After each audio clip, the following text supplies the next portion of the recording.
बिस्मिल्लाहिर्रहमानिर्रहीम। शुरू अल्लाह के नाम से जो बड़ा बाबरकत निहायत रहम वाला है। अस्सलाम वालेकुम दोस्तों, उम्मीद है आप लोग खैर आफियत से होंगे। आज हम डिस्कस करेंगे कि अगर आपकी कोई भी मुश्तरका ज़मीन है, ज़रई वरासती जायदाद है या फिर कोई ऐसी इमलाक है और दीगर शुरका आपका अलहदा कब्ज़ा देने में ताख़ीर कर रहे हैं या फिर इनकार कर चुके हैं, तो कानून आपको आपका अपना वाज़े और कानूनी हिस्सा हासिल करने का मुकम्मल कानूनी हक फराहम करता है। पंजाब लैंड रेवेन्यू एक्ट 1967 और रूल्स 1968 के तहत अमले तकसीम या वंडा के ज़रिए आप अदालत से अपनी ज़मीन का कब्ज़ा हासिल कर सकते हैं। आज की इस वीडियो में हम तफसील से समझेंगे कि अमले तकसीम के 6 अदालती मराइल कौन से होते हैं और ये कानूनी कार्रवाई कैसे मुकम्मल होती है। सबसे पहले तो हम समझ लेते हैं कि तकसीम या वंडा क्या होता है। तो अमूमी तौर पर मुश्तरका खाते में तमाम मालिकान हर एक इंच पर मुश्तरका तौर पर मालिक होते हैं जब तक कानूनी तौर पर उस प्रॉपर्टी की तकसीम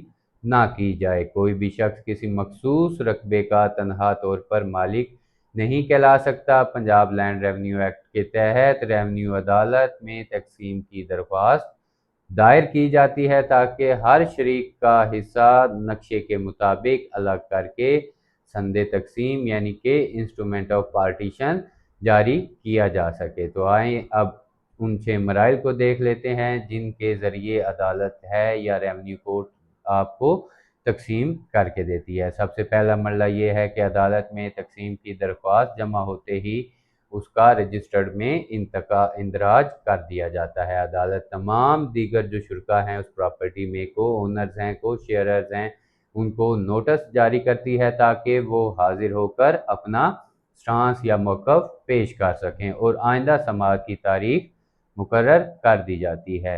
मरला नंबर 2 में तमाम फरीकैन अदालत में पेश होते हैं। तो उस सूरत में जब सारों के जवाब आ जाते हैं, उनके स्टांसेस अदालत में पेश हो जाते हैं, तो अदालत मलकियत और हिस्सेस की इब्तदाई जांच करती है और मौके की मौजूदा सूरत हाल जानने के लिए कानून गो पटवारी या फिर तहसीलदार से रिपोर्ट तलब की जाती है। तीसरे मरले में पटवारी हल्का की रिपोर्ट जो है वो मसूल होती है, जिनमें मुश्तरका रकबा, खाता, खसराजात और तमाम शुरका के हिस्स की तस्दीक की जाती है कि जिन जिन को नोटिस किया था, जो जो पार्टी थे, वो इसमें मालिकान हैं या नहीं हैं। इसके बाद अदालत मौके की पैमाइश और तरीक़ेकार तकसीम तैयार करने का हुक्म देती है कि कैसे इसको तकसीम किया जा सकता है। चौथे मरले में पटवारी और कानून गो मौके के मुताबिक नक्शा अलिफ, बे और जीम तैयार करके अदालत में